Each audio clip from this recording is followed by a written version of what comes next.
Hello, today I will share with you 5 stories about terrifying natural disasters, arranged in order of increasing casualties. Let's feel the power of Mother Nature through these stories. The first disaster in Nepal's football history occurred at Dasarat Stadium.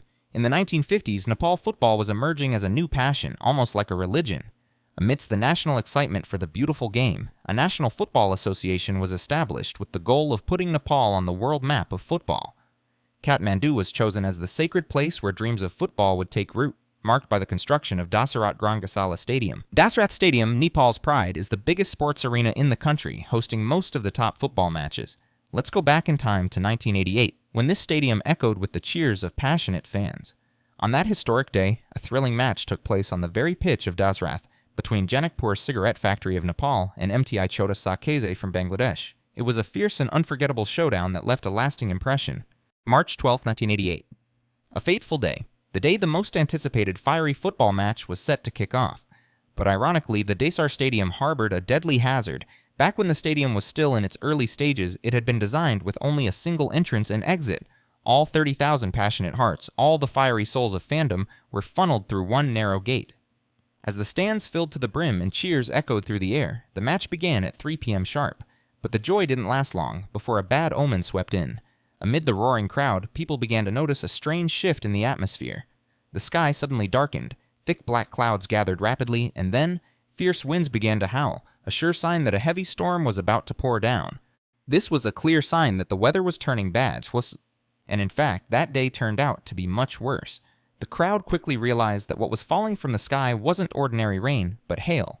Hail is a phenomenon where frozen balls of ice fall from thunderclouds, and when these icy pellets come crashing down from above at high speed, they aren't just an inconvenience, they're extremely dangerous. Being hit by hailstones, especially in a packed crowd, can cause far more serious injuries than a regular rainstorm ever could. That day, at the stadium, as the rain suddenly started pouring, chaos erupted. With only one exit, as I mentioned earlier, the stadium became a trap for the crowd.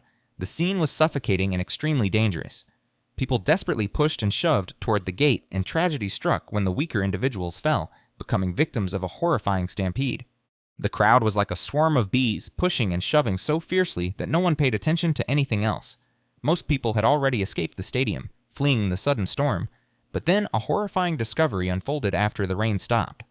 Once the crowd dispersed, the security guards began to sweep the area, and in the eerie silence that followed it, they were shocked to find, lying motionless, scattered bodies across the empty stands. As they approached the gate, the horrifying scene became even more apparent. More bodies than they had expected lay scattered.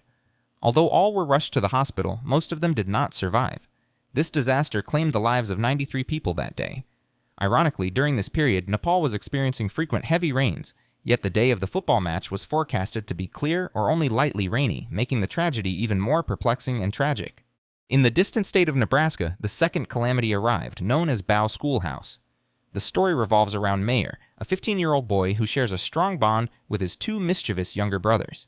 All 3 of them attend the same school, but it's not an ordinary school. These are the so-called schoolhouses, unique because the classes are held right inside their cozy home. There was only a small classroom with one teacher teaching all the subjects for the students. In January 1888, the weather where Mayer lived was extremely cold, ranging from 10 degrees Celsius to 0 degrees Celsius. The severe cold forced Mayer's 3 brothers to always wrap themselves in scarves and wear thick, warm clothes every day to stay warm when going to school in these harsh conditions. Then, one beautiful morning, the sky was clear and there was no snow. Luckily, it was exactly the time students began to arrive at school. The weather was still chilly, but warmer than usual. On that special day, Mayer and his brothers arrived early to admire a giant snowman before heading into class, creating a joyful and memorable moment amid the cold winter days. As the clock struck 2 in the afternoon, signaling the start of class, Mayer suddenly noticed the snow beginning to fall softly outside the window. The morning had been clear and sunny, so no one expected snow to arrive so unexpectedly. Instantly, a cold, biting air spread throughout the classroom, causing Mayer and the others to shiver. Even though they were inside a sealed room, they could feel an intense chill seeping in, as if a fierce winter wind was howling more fiercely than usual. The wind howled outside the window as the new teacher observed the situation, noticing the bone-chilling cold spreading around. "We'll dismiss early today," she announced, her voice full of concern. "With weather like this, no one can learn properly." Still, she kindly advised everyone, "Please stay inside the classroom and wait until the wind subsides before heading home." However, after a short while, Mayer shyly approached and expressed his desire to leave early. The teacher had just left the classroom to assess the situation outside and quickly allowed Mayer and his 3 younger siblings to go home early. They hurriedly set off, but after just a short distance, their visibility started to decrease. The wind howled loudly, and thick fog enveloped the surroundings. The snow had become so deep that they had to wade through it, making every step difficult. The limited visibility made the path ahead look hazy and full of challenges. As he got close to home, he quickly led his 2 younger brothers to run back and call their parents to open the door. Once they arrived home, their father lit a fire to warm the 3 brothers. As evening fell, the snow fell heavier and the wind grew stronger. In the dead of night, the temperature dropped to a terrifying 40 degrees AC. The next morning, the Mayer family stepped outside to find that the snow had stopped falling and the wind was completely calm. The 3 brothers of Mayer, on their way home that night, had no idea that they had just survived one of the most devastating snowstorms in history. That afternoon, a tragedy unfolded, as many students were unable to return home due to the extremely low temperatures. They suffered severe hypothermia, leading to necrosis as their body cells were damaged and progressively died. These images depict a horrific storm. The terrifying storm hit right at dismissal time, knocking down quite a few students on their way home. The name Schoolhouse was born from that, recalling the terrifying moment when the storm swept through an area with many schools. Not only Nebraska, but nature's wrath also spread, affecting many neighboring states. The most terrifying thing was the storm hitting unexpectedly. That morning, the sky was so clear that students still went to school as usual, and no one expected that disaster was lurking. The horrific storm claimed the lives of 235 people due to hypothermia, necrosis, and suffocation under thick snow. Sadly, most of the victims were innocent students, because at that time many schools had dismissed their students. The Lake Nyos disaster, a name associated with horror. On the morning of August 22, 1986, Joseph Nguyen, a resident of Subum village, Cameroon, was stunned to realize the unusual silence as he awoke, an ominous sign of a horrific tragedy about to unfold. Then he returned to the house with a heavy heart. His steps slowed as he approached his daughter's bed, his heart pounding. His eyes suddenly turned cold. She was no longer breathing. Silence enveloped everything like a sharp knife cutting through each beat of his heart. Confusion and bewilderment intertwined with an indescribable pain. At that very moment, a rapid knocking on the door startled Joseph. He realized someone was outside his room, and curiosity filled him. Hurrying to open the door, he was surprised to see a close friend standing there with anxious and meaningful eyes. Joseph immediately stepped forward, ready to ask what had happened, feeling the atmosphere become heavy and full of suspense. When he tried to speak, his voice caught in his throat. No sound came out, no matter how hard he tried.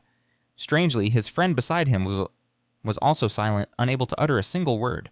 In that eerie stillness, the friend simply raised a hand and pointed outside, as if inviting him to uncover something mysterious waiting beyond.